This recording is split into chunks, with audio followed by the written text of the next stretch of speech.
আওয়ামী লীগ নেতাকে মিষ্টি খাইয়ে গণপিটুনি দিয়ে পুলিশের সোপর্দ। পিরোজপুরের ইন্দুরকানীতে শহীদ আল্লামা দিলওয়ার হোসেন সাঈদীর ফাঁসির রায় ঘোষণার পর আনন্দ মিছিল ও মিষ্টি বিতরণ করেছিলেন আওয়ামী লীগ নেতা মোহাম্মদ এহসান হিরণ। শনিবার তাকে পেয়ে স্থানীয়রা প্রথমে তাকে মিষ্টি খাওয়ান, পরে পিটুনি দিয়ে পুলিশের সোপর্দ করেন। শনিবার রাত 9:30টার দিকে উপজেলার ঘোষেরহাট বাজারে এ ঘটনা ঘটে। গত বছরের 5 আগস্টের পর থেকে তিনি আত্মগোপনে ছিলেন। স্থানীয়রা জানান, 2013 সালের 28 ফেব্রুয়ারি সাঈদীর বিরুদ্ধে যুদ্ধাপরাধের মিথ্যা মামলায় ফাঁসির রায় ঘোষণা দেন আন্তর্জাতিক অপরাধ ট্রাইব্যুনাল।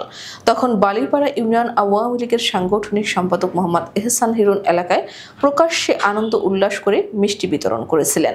তিনি আওয়ামী লীগ সরকার পতনের পরে আত্মগোপনে ছিলেন। শনিবার 16 আগস্ট রাতে ঘোষেরহাট বাজারে স্থানীয় লোকজন হিরণকে দেখতে পেয়ে আটক করেন। প্রথমে তারা তাকে মিষ্টি খাওয়ান, পরে পিটুনি দেন। খবর পেয়ে ইন্দুরকানী থানা পুলিশ ঘটনাস্থলে পৌঁছে তাকে উদ্ধার করে থানায় নিয়ে যায়। উপজেলা জামায়াতের আমির মোহাম্মদ আলী হোসেন বলেন, স্থানীয়রা হিরণের উপর ক্ষিপ্ত হয়ে ধরাই দিয়ে পুলিশে সোপর্দ করেছেন।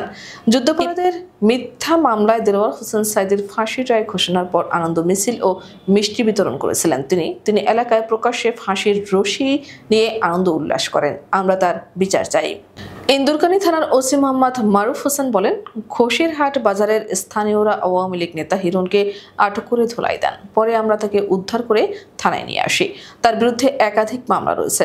রোববার 17 আগস্ট তাকে আদালতে প্রেরণ করা হবে। উল্লেখ্য, দিলওয়ার হোসেন সাঈদী জামায়াতে ইসলামীর নায়েবে আমির ছিলেন। তিনি জামায়াতের রাজনীতির পাশাপাশি ওয়াজ করা বা ধর্মীয় বক্তা হিসেবে পরিচিত ছিলেন। ধর্মীয় অনুভূতিতে আঘাত দেওয়ার অভিযোগের মামলায় দিলওয়ার হোসেন সাঈদীকে ঢাকায় তার শহীদবাগের বাসা থেকে গ্রেপ্তার করা হয় 2010 সালের 29 জুন। তাকে গ্রেপ্তারের পর 71-এর মানবতাবিরোধী অপরাধের মামলায় বিচারের মুখোমুখি করা হয়।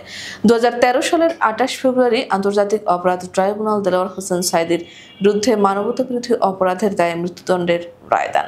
আন্তর্জাতিক অপরাধ ট্রাইব্যুনালের রায়ের বিরুদ্ধে আপিল করেছিলেন দিলওয়ার হোসেন সাঈদী। তার আপিলের ব্যাপারে সুপ্রিম কোর্টের আপিল বিভাগ সংখ্যাগরিষ্ঠতার ভিত্তিতে রায় দেন 2014 সালের 17 সেপ্টেম্বর। সেই রায়ে সাজা কমিয়ে মৃত্যুদণ্ডের পরিবর্তে আমৃত্যু কারাদণ্ড দেওয়া হয়।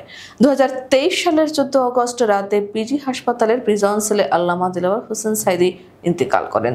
দিলওয়ার হোসেন সাঈদী 1996 ও 2001 সালের জাতীয় সংসদ নির্বাচনে পিরোজপুর 1 আসন থেকে বাংলাদেশ জামায়াতে ইসলামীর প্রার্থী হিসেবে পরপর দুবার সংসদ সদস্য নির্বাচিত হন।